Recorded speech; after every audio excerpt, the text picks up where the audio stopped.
Hello, everyone. We like to try and be on time here, and it's now 1 o'clock. So I'd like to welcome everybody to this update webinar with Group 10 Mining. My name is still Jacob Willoughby, and I'm still a VP of Research here at Red Cloud Securities, at least as far as I know. Joining me live via the web is Michael Rowley, President and CEO of Group 10. We'll begin today's webinar with a presentation from Michael that will provide an overview of the company and update us on the company's results from its Stillwater West property in Montana. After that, we can take questions from participants. But before we begin, we have to cover everyone's favorite section, the disclosures. So for Group 10 Mining, there may be some forward-looking statements made during this presentation, and I would direct listeners to the cautionary note on page 2 of the company's corporate presentation located on their website. And you'll actually see that presentation in a moment.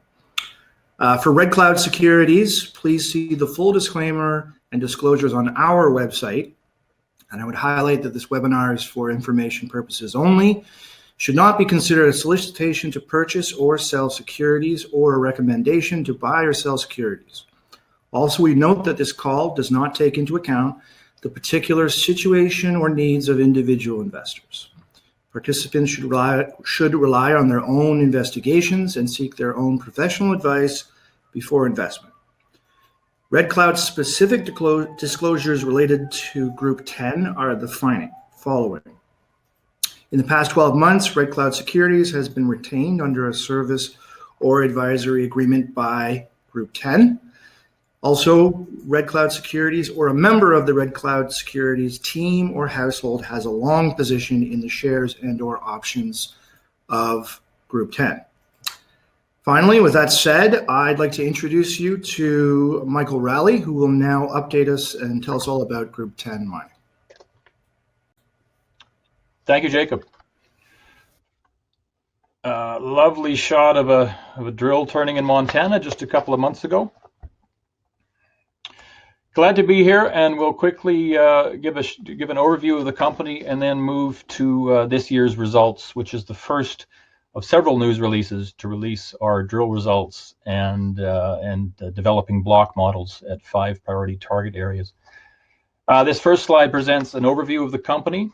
We were active through the bear market of the past many years, acquiring good assets in brownfields districts. We're going to focus entirely on the Montana asset today, the Stillwater West project shown there. We have a fantastic position beside one of the best mines of its type in the world, along with a great database and team. The Commodities project in the Yukon, we signed a deal on back in July for a portion of that, and we look forward to signing more deals of that type in the coming year. And the Black Lake Drayton Gold Project in Ontario, similarly, another excellent land position adjoining Treasury Metals, first mining gold, and we continue to receive expressions of interest on those assets. Our capital structure and share performance, we have about 98 million shares outstanding. I'm pleased to say that the institutional component of that is growing nicely, as shown there in the pie chart. We're up to about 20% now. That's growing nicely. We have over 2.2 million in the bank, and a key point there is that we also have about 2.6 million of in-the-money warrants that are being exercised now. They're about 12 cents on average.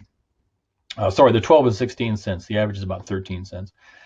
And with that, we are funded well into 2020, and so our current strategy is to release our news from 2019 exploration programs in several tranches, the updated block models, and then and that'll be through probably the first quarter 2020. And then as we get into the second quarter 2020, look at possible strategic partnerships for larger programs at Stillwater. At present, we could do what we did in 2019 in 2020 from our current cash position. Won't spend too long on the management team. All these slides are available on the website, and you're welcome to do your own due diligence. It is a broad, talented, experienced team with a broad base in the industry. Greg Johnson, of course, was founder of Nova Gold, took that from 10 cents a share to 2 billion market cap. Myself, I'm a founder of Group 10, and I've been in the industry since 1990. Our technical team is world class, and we're grateful to have attracted such talent based on the quality of the assets. Craig Bowe is a member of an elite group of geologists known as the Ultra Mafia. These guys specialize in black rocks, ultramafics. Craig Bowe was underground at Stillwater in the 80s and has been all over the world on these systems. And Dr. David Broughton, of course, has been at Stillwater and has confirmed the potential for these systems at Stillwater. And that's significant because he's credited as a co-discoverer of the Flat Reef deposit in South Africa for Ivanhoe. We've also reunited 3 members of the juniors that were there before us and gave us a lot of our database, Mike Austenson, Michael Johnson, and Justin Modrew. And that's essential. That continuity has done immense amount for us in terms of our database, and also local issues, permitting and such has been a dream thanks to their experience. This is a true polymetallic system, so we have a number of target commodities. In essence, it is a nickel copper sulfide system that is enriched in palladium, platinum, cobalt, and copper and gold. And also rhodium, actually, which is over $6,000 an ounce these days. Palladium, of course, is a darling of the precious metals sector. It's in supply deficit, and that's expected to continue. Platinum is following gold now. It's not in supply deficit. However, the Reef-type mines in South Africa are closing, and that's expected to drive platinum price going forward. Nickel, of course, is a darling of the base metal sector. And battery demand, stainless steel demand are driving that nicely. And it's worth noting that this is a nickel sulfide system, so we do indeed have what's known as battery grade nickel. A look at our land position. It's truly remarkable for a junior to have half of an iconic district. Like this, our claim group is shown in yellow. We made this acquisition in 2017. At the same time as Sibanye, a South African gold producer, was buying the Stillwater mines, shown in gray there. They are mining actively on three sites shown there. The East Boulder mine, the Stillwater mine, the Blitz mine. 1 mine opened each decade, and that speaks very well to the ability to build mines in this district. 25-kilometer land position. The roads are shown in red. And the presence of that JM Reef deposit, which is the highest grade deposit of its type in the world, that speaks to the to the amount of metal that's in this system. The magma that laid down these layers was very rich, and we share that layered stratigraphy with them. So speaking of layered magmatic stratigraphy, let's take a look at the Bushveld and Stillwater complexes. These are layered systems. Stillwater is about 2.7 billion years old. Bushveld's about 2 billion years old. They share a lot in common. In the upper portions, you get these discrete layers, and you get these narrow reef-type deposits as a result of that. So in the left-hand stratigraphic column, from the west and east limbs of the Bushveld complex, we see the Marinsky Reef and the UG2 Reef that are the source of much of the world's platinum. Interestingly, that corresponds nicely with the center column and the JM Reef, where we see the mines that are currently active next door to us. And those are actually about the same place in the column, about 2.2 kilometers up that system. Things change in the lower portions of these systems, and you get these bigger magma mixing events that create these bulk mineable deposits. We see that at the Bushveld, and particularly on the right-hand column, the Platte Reef district being the North Bushveld. We have Anglo American's Mahalaquena mine and the developing, now in construction, Platte Reef mine by Ivanhoe. And these things are a different animal. They're tens to hundreds of meters wide, kilometers in length. They're large, disseminated, bulk mineable systems. And that is our target at Stillwater. In the center column, you see at the lower portions in the orange and purple, the mineralized zones that we've delineated to date based on existing drill data. and I'm pleased to report that we drilled HDR and Camp Zone this year, and we will be talking about the drill results from the HDR target shortly here. At Stillwater, the whole system has been tipped over by the mountains to the south, which makes it much more amenable to mining than the Bushveld, which is still flat-lying. We see the layered system in green at the right-hand side there, and the JM Reef deposit, now being mined by our neighbors, is more or less in the center of the page. Below that is the orange and purple bronzitite and peridotite zones. That is our main focus. This is the correct place to find a Platte Reef style bulk mineable PGE nickel copper system. And we've outlined near surface there the hybrid unit, the HDR, and the Camp Zone, which are 3 of the mineralized zones that we've identified to date based on past drilling. We have more than 28,000 meters of core in the database. And that was the focus of our work this year, which we'll be discussing. So a quick look at what these reef type and Platte Reef type deposits mean in the real world. Reef types are narrow, high grade, higher grade, 0.4 to even 2 meters wide. But these are expensive to operate, and especially in South Africa. You can see at top right there a picture of what it's like to be underground at one of these.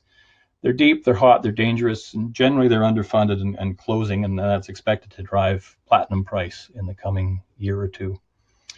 In contrast, and our target at Stillwater is what we're considering the new age of platinum palladium mining, which is these Platte Reef style deposits. And that's based on the mining widths you see there. These things are tens to hundreds of meters wide. They're 0.3 to 0.5% combined copper, and they have nice PGEs on top of that. You've got a picture of Anglo-American's Mahalaquena pits at the bottom. Ivanhoe, of course, is right next door and is proposing a underground bulk mining. They're actually building an underground bulk mining system there. These are the lowest cost platinum producers in the world. They're very economic, very long mine lives. Mahalaquena is 265 million ounces, tens of billions of pounds copper and nickel. Platte Reef is 112 million ounces. The combined Platte Reef district is the 3rd largest now in the world, with over 400 million ounces of platinum and palladium combined. Quick look at soils. This is spanning 18 kilometers of our claim block, and the peridotite zone is lighting up very nicely with the copper and nickel that you see there, very high levels in soils across the property, and similar with the palladium, platinum, and gold in the top figure. This is an excellent tool for exploration at the property, and it's we have just in 2019 expanded this across the western side of the property. We look forward to releasing those results in the coming months.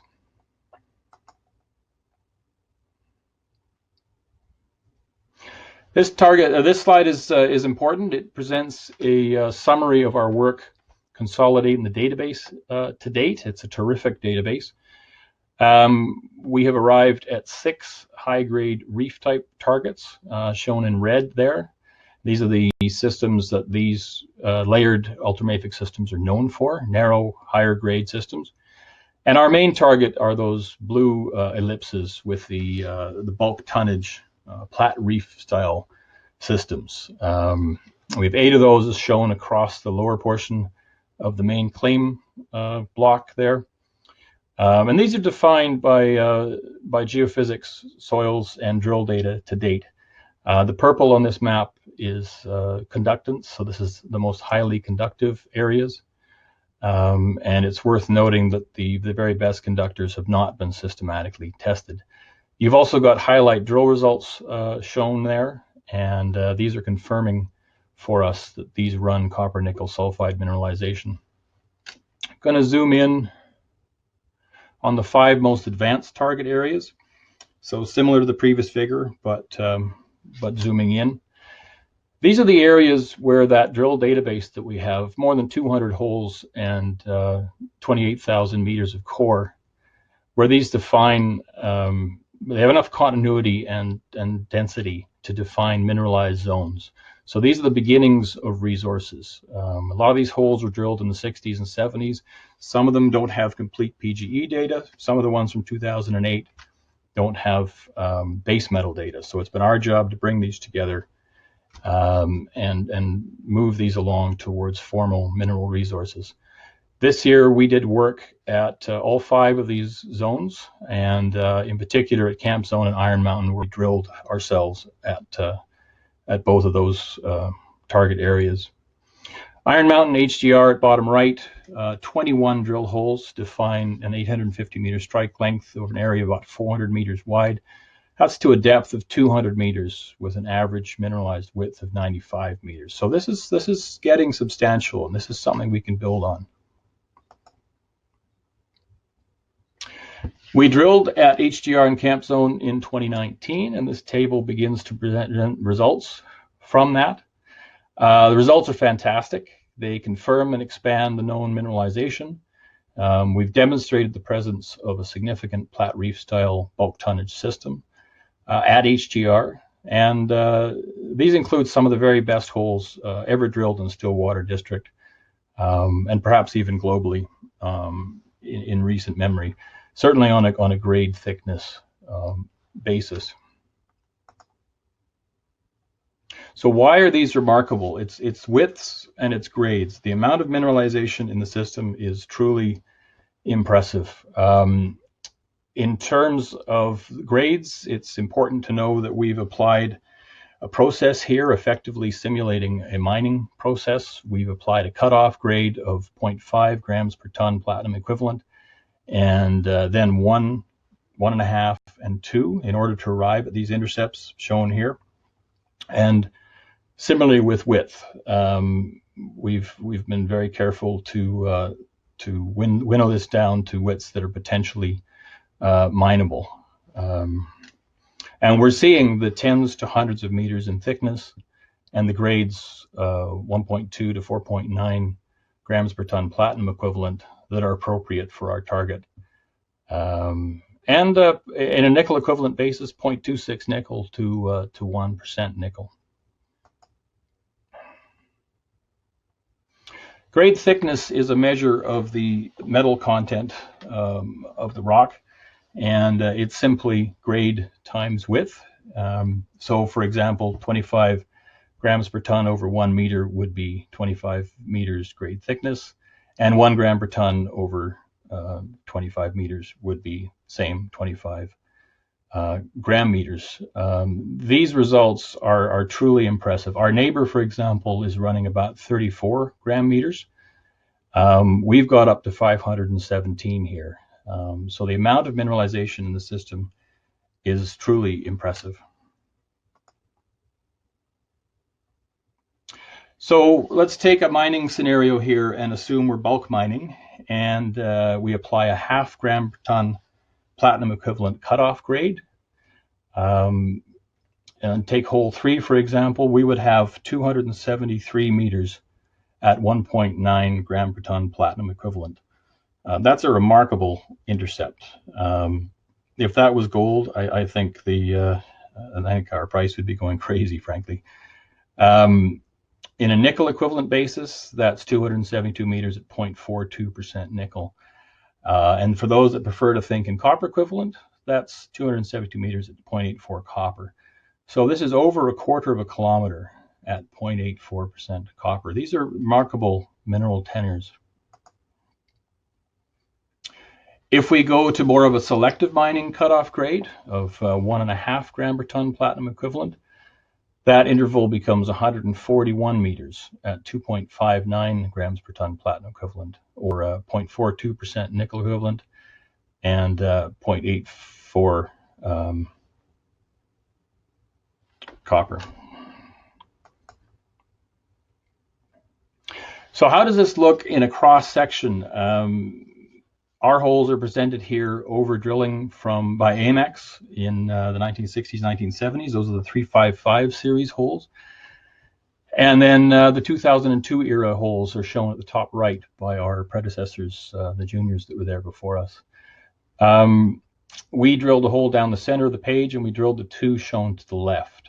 And lovely long lengths of mineralization shown in all three. We've confirmed the Platte Reef model, and these holes are beginning and ending in mineralization.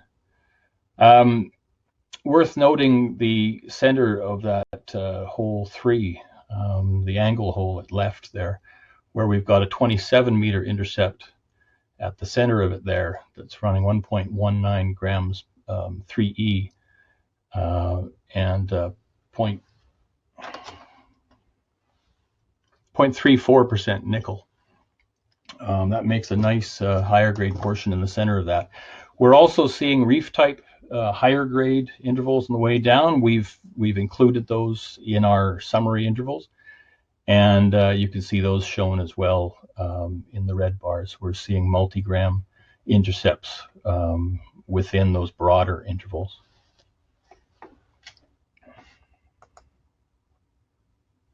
I'm going to go quickly through the images from the press release. You're welcome to, of course, to go into more detail on these from the website. This is geology at the Iron Mountain target area, and we've got the 3 drill holes from 2019 called out in the boxes, and the cross section we just saw is that black line up the center of the page there, slicing through. So that HDR target area is shown. It's about 850 meters long, running diagonally across that, defined by 21 holes to date, plus the 3 that we just drilled in 2019. Again, we've confirmed that the system is indeed a Platte Reef style system. Long lengths of copper nickel sulfide mineralization enriched in PGE and cobalt. And it's open for expansion to the east and also to the west towards the Iron Mountain central target, where we see that lovely high-grade rock sample taken a few years ago. The peridotite zone shown here, labeled PZ, is the highly prospective stuff in this area.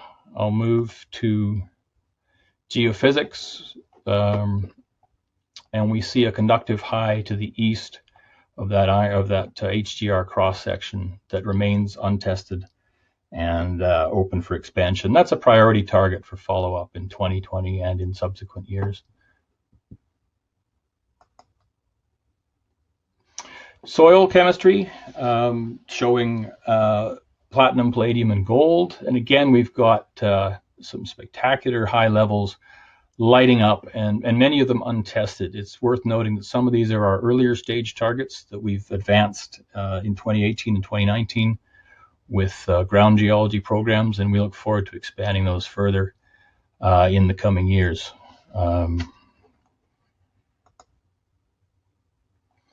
And lastly, soil geochemistry, again, this time nickel and copper, and the whole area is lighting up. In fact, it's highlighting very nicely the peridotite zone, and there are some spectacular highs there that remain untested.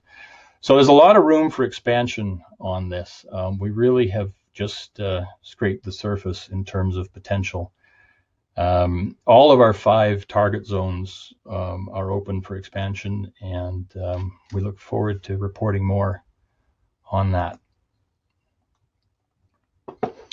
Next steps, we've had a big couple of years, 2017, 2018. We made the initial acquisition, we expanded the land position, and when we completed our data compilation modeling exercise, we also built a world-class team and did some solid work on the ground. 2019 has been a very big year for us. We made our debut at the Core Shack at Roundup. Basically every major you could name that's relevant to the space came by for a look, and a number of those conversations are ongoing. We've clearly got the attention of the industry. We completed our 3D modeling work. We developed those mineralized zones, and we look forward to reporting on updates of those as we move them along towards delineation of formal resources. We've just got out, as of yesterday, our first drill results, being the HDR results, which were fantastic. And we look forward to reporting additional results from the other target areas. We worked all 5 in total, and news flow will be ongoing into 2020. We look forward to releasing our exploration plans for 2020 and also additional agreements on our non-core assets, which continue to attract good attention. We're excited. It's been a big year, and look forward to taking some questions. Thanks very much, Michael. That was excellent. I would encourage everybody who's watching that go right ahead and enter questions into the sidebar in text there, and then we'll try to get through as many as possible. To give people a few seconds to type those in, I'll go ahead and ask a question or two of our own. So first, I'd like to inquire about the general permitting situation at Stillwater West. Yeah, we've never got permits as quickly, frankly. It's been a great area to work. We benefit from the experience of our team that have been active there for 15 years, but also from the fact there are 3 producing mines next door. And the regulators have allowed us to call on their studies. It's been a very common sense approach. It's been fantastic. Great. Actually, I'll add one more thought on the permits note too. Sure. This year's work, we stuck with past worked areas and worked entirely from existing drill core until, of course, we drilled our own in the 5 holes that we drilled. Next year, we will step out with a multi-year permit that will get us out into those untested conductive highs, and we expect to really move this thing along at that point and really get to prove our model. Great. Perhaps follow up, maybe you could tell us a bit about the benefits of being in Montana for, say, new mine construction. Well, they've opened 1 mine each decade right next door to us. I think it's entirely possible where we are. And for that matter, our neighbor could expand. They're mining right next door to us to the north. You could simply extend underground. Barrick is running the Golden Sunlight mine, open pit, in Montana. There are a number of other mining operations there. It's a very resource-friendly state, certainly in the part that we're in. We're based out of Billings, which is an oil and gas town, and it's been a marvelous place to operate. Great. Okay, we've got a number of questions already, so I'll start reading them off. One of the questions here asks, are there currently any talks with majors about doing a joint venture to potentially expedite drilling? Yeah, well, short answer, yes. We have CAs in place and a number of conversations underway. The size of this project very quickly got interest in that core shack, as I mentioned. A number of majors that we weren't in touch with and didn't have a particular connection to were there in numbers to see the core and talk about the targets, and that's progressed very nicely. So we're definitely on the radar, and I think the results we just released from the HDR target, and I think the results we have upcoming from Camp Zone and Chrome Mountain will continue to win them over. Great. Very good question from online, asking you to speak to the potential metallurgical recoveries, the pros and cons of processing a polymetallic ore body. Always a question with polymetallics. Thankfully, just as with our drill database and all the other great data we've inherited from great work by people there before us, Amex, who did a lot of that drilling in the 60s and 70s, did some really solid metallurgical work in the 70s. And we will actually be putting out a news release early 2020 summarizing that work. This stuff floats nicely. The PGE's report, there's nothing there of concern. It looks really good. Mm-hmm. Well, we noted here at Red Cloud that the presence of the disseminated to neck texture to semi-massive sulfides indicates there's a good amount of sulfur in the system, and that would suggest to us that the flotation would work quite nicely. And of course, having the PGE's report is excellent as well. Yeah, and we actually released some core photos there, I think in September, teasing things a bit and showing lots of that lovely sulfide that you mentioned. Yeah, that's definitely the case. Great. Another question. One viewer wondering when you might be doing work on your Yukon projects. That's we did smaller programs there this year, and you'll see those reported shortly. They're not a priority for us, but we do have interest from potential partners and buyers of that ground. It's an excellent project, really. It's just not as advanced in Stillwater and isn't grabbing the attention quite as much. So the programs we're doing in the Yukon are working with these potential buyers in order to interest them and advance it to the point that they would step in. Same thing on Ontario. The till sampling work we did on the Ontario Gold Project got the interest of a number of big companies. And we look forward to doing more of that and to ultimately signing a deal at the right time. Okay. Another question from online asking when you might expect to have initial resource estimates possible from Stillwater West. As soon as possible. We're very pleased with the database, and the work we did this year was focused very much on filling in that database where we lacked PGE data, fill that in, and then conversely where we lack base metal data, fill that in these 5 different block models. So 2020 is certainly reasonable. It's just a question of how quickly. We've got the HDR model results now going into the model there, and camp zone results are on the way, as are the work on the other 3. So we'll move them along as fast as possible. Ideally, of course, before the summer exploration season. We'll see what's possible. Okay. Lots of questions, which is great. Don't think we'll get to all of them, unfortunately, but it's nice to see people are on and interested. Question here about the 3D modeling. Sorry, they're moving around a bit. Okay. Modeling of the historic drill data in 5 of the 8 targets. Can you elaborate on that for us? Yeah, well, we've got 205 holes in the database, 28,000 meters of core in the database, drilled over different decades for different targets. We have 12,000 meters of that core physically in our possession, and we also have the QP that drilled it. So that was the basis.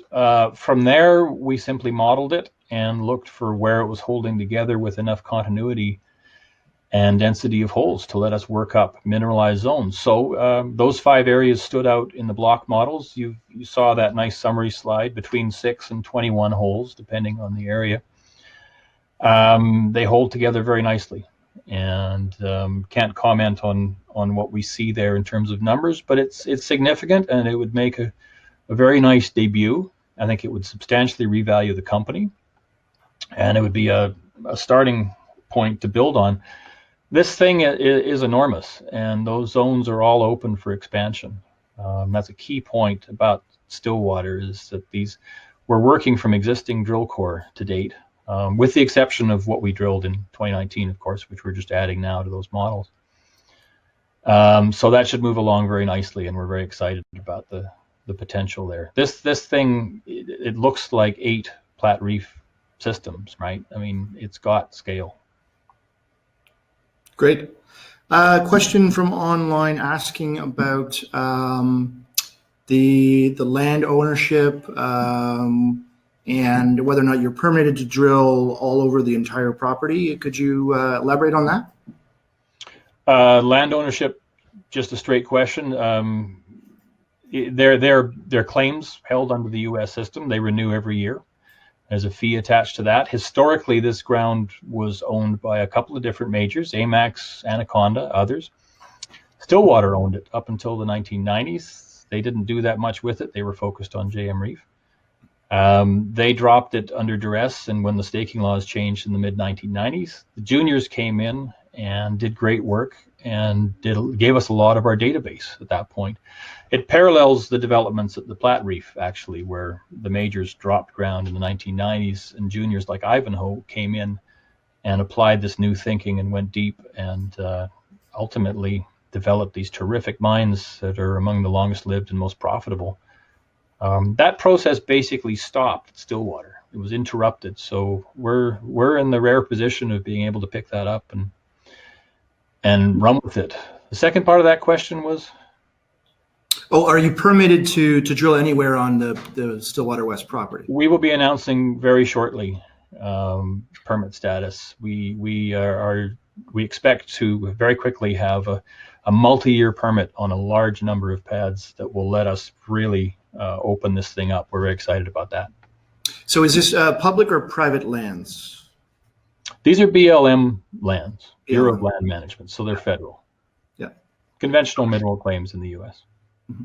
Another question from online asking, how many drill holes did you drill, and are there holes still to come? Which I think I know, but I'll let you answer. You're going to test me. We drilled 5 holes. We drilled 3 at HDR. We drilled 2 at Camp Zone, and we did work on a further 10 holes that were in our possession. The historic holes. Correct. That we actually have the core of. Yeah. But these were drilled with reef type targets in mind and other systems. So again, we're bringing that into this whole Platte Reef thinking, this new model out of South Africa. So you will see news results from all 5 mineralized zones in the coming weeks. The HDR, of course, is out now. They look great. Camp Zone, we went actually quite a lot deeper at Camp Zone. We look forward to reporting those. And then we'll go, we'll get them all out into 2020. Right. There's a question from online asking about the gram meter statistics, mentioning that they were not familiar with that. And I'll just answer that a bit to say that it's a very common term in the industry to look at gram meters. And for people who are not familiar with it, geologists and miners get really excited when you have hundreds of gram meters. When you get to 1,000 gram meters, you're talking about really fantastic results. And as Michael pointed out, they have intercepts with 500 gram meters. So very good. It's just another way to put this into perspective, which I think Michael did a good job with trying to show the different various metal equivalencies that you're looking at. Move on to another question. Question about Pocket Pin. Do you plan to do some drilling there? Can you talk about it a bit more for us? Because that's one of your reef target areas, which is completely different from these Platte Reef ones. Yeah, well, I'm glad that came up because we do have both target types. This is a layered system, and in the upper portion, you do get those reefs. Picket Pin is probably the most advanced. There's, I'm actually forgetting my numbers now. I think about 18 holes in it, and it runs sort of 4 and 6 grams PGEs. It's not our focus. We would like to get out and prospect it a bit this coming year, and work it up a bit further. We also have those reef occurrences in the upper portion of the main claim block, where you'd expect them to be, and those are shown in the cross sections. Not our focus, but certainly if we see value there, we'll run with it. Right. Perhaps you could give us the background story on how Group 10 was able to secure such a large and prospective land package in what I think is the best PGM jurisdiction on the planet. It's actually kind of a fun story, and much larger companies than us have asked us how that was possible. Why didn't they see it? It was a bankruptcy, right? The juniors before us did great work, and 2008 hit. And then by 2013, the ground was dropped. And it's credit to the local, who's also our geophysicist, Justin Modrew. He saw the potential. He couldn't believe the ground came open. He staked the best parts himself with his credit card. And he actually formally bought the data from the past companies. He took over the payments of the storage lockers and went shopping. And we happened to have focused in the Yukon on similar rocks and raised some money, so he reached out to us. And that was the beginning. So we have 100% interest in this fantastic land position with a very basic 2% royalty with a buy down to 1%. Nice, clean deal, and he's a marvelous guy to work with. He's a huge part of our team. Great. I've heard a couple similar stories, and it's all about timing, right? And thinking about the longer game than making a quick buck, so to speak. Absolutely. I think it's also a comment on the staking system in the U.S. where it's very hard to see who owns what the holdings are. So these marvelous projects end up in drawers, and filed away and kind of forgotten, and the public can't really see. My sister company, Metallic Minerals, was able to pick up La Plata in Colorado, this fantastic district play. Similar story there. Yeah, Metallic Minerals, one of your sister companies, did a very similar thing in the silver districts up in the Yukon, very successful. Yeah, they have, just as Group 10 has half of the iconic Stillwater district, Metallic has half of the iconic Keno Silver district. Remarkable position for these companies to be in, and it's a great setup for success. Yep. There was another question online asking about very far down the road, assuming deposits are delineated and technical studies are positive, could the Stillwater West material be processed by your slightly larger neighbors? Yeah,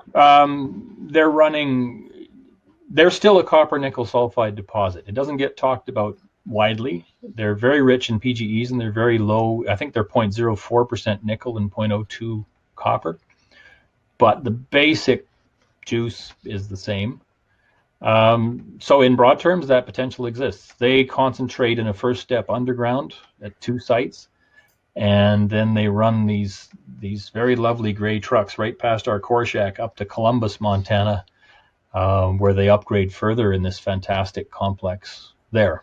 So yeah, we've talked to them, and there's certainly some ways that we could work together.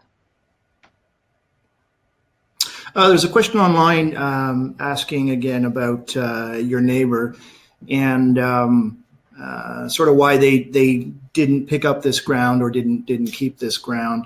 And I think the answer there is that the Stillwater mines they have are literally the highest grade PGM mines in the world, and they're making fantastic margins there. And these Platte Reef style deposits are a newer thing, and they simply weren't really that interested in considering Platte Reef when they've got such a great asset underground. Would you sort of agree with that? That's basically it. I mean, let's remember that palladium, the Stillwater mines are palladium rich, 3 to 1. And palladium has often languished next to platinum. So Stillwater was struggling at times through the 70s and 80s. And they did some dumb deals, right? They went into South America and did some things that they shouldn't have done. We were already talking to Justin when that deal with Sibanye was announced, and we rushed to stake the ground because we felt that being from South Africa, they would understand the potential of those lower portions, and perhaps they did have intentions to tie up the district. I think that would be an obvious first step. So we rushed to stake what was not already staked and tie up the district. We have time for a couple more questions, I gather. There's a question online asking what depth the camp zone mineralization is at. Off the top of my head, the deepest holes are in the order of 100 meters. The deepest holes across, in general terms, are 200 meters. And broadly across the entire package, there's only, I think, 2 holes that go more than 400 meters. I think 450 is the absolute deepest. So as you've seen in a separate news release, we did a magnetic vector inversion that shows the potential kilometers at depth, which makes sense because the whole layered system has been tipped up on edge, right? So it's all open. There's terrific potential for expansion at depth and along laterally. Great. Well, we're butting up on almost 45 minutes, which is sort of what we like to keep these to. But I'd just like to say that we were thrilled with the results yesterday. I think, as the story starts to get out, more people learn about the company. We'll see a lot more trading and movement in the share price. And I'm thrilled about this project. I was an early analyst on a story called Scandinavian Minerals, which was bought by First Quantum many years ago for $280 million. And a lot of their holes from surface were very, very similar to what you reported yesterday. And it took the market a while to figure it out, but eventually they got there. And now that mine is doing fantastic. Of course, First Quantum sold it to Boliden for $750 million after it was in production. And, if things work out, hopefully someday we're talking about a similar story with Group 10. I think that could happen very quickly. We're off to a great start. And as the saying goes, we're standing on the shoulders of giants here in terms of our database and our technical team. Fantastic. Lots of news to follow. Yeah. Yep, lots of news to come. We're very excited about it, and I wish you a wonderful and safe holiday, as well as everybody online. And thanks very much for being with us today. Thank you. Thanks, everyone, for listening. Cheers.